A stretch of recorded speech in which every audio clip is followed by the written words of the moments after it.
விஜய்க்கு ஒரு தளபதிக்கு ஒரு பிரச்சனைனா தலை வந்துட்டாரு. அதில் அப்படி ஒரு ஸ்டேட்மெண்ட்டே இல்லை. இவன் எதுக்காக தான் இவங்க தற்கொலைன்றாங்க.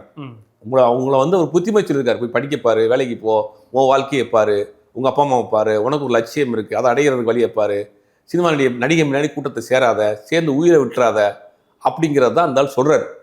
இவங்க என்ன செய்கிறாங்க பார்த்தியா, தளபதிக்கு சப்போர்ட்டாக தலை வந்துட்டாரியான்னு அதுக்கு ஃபயர் விட்டுக்கிட்டு இருக்காங்க. அவர் சொன்னது வந்து இதுக்கு பொறுப்பு எல்லாரும் தான், பொதுமக்களும் பொறுப்பு. பொதுமக்களுக்கு பொறுப்பு இல்லையா அதில்?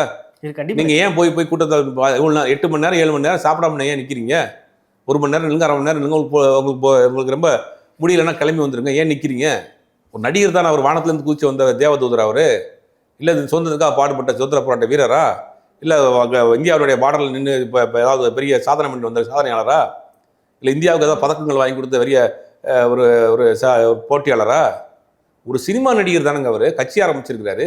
அவரை பார்க்கறதுக்கு ஏன் நீங்கள் இவ்வளோ போய் சாகுறீங்க கூட்டமாக சேர்ந்து?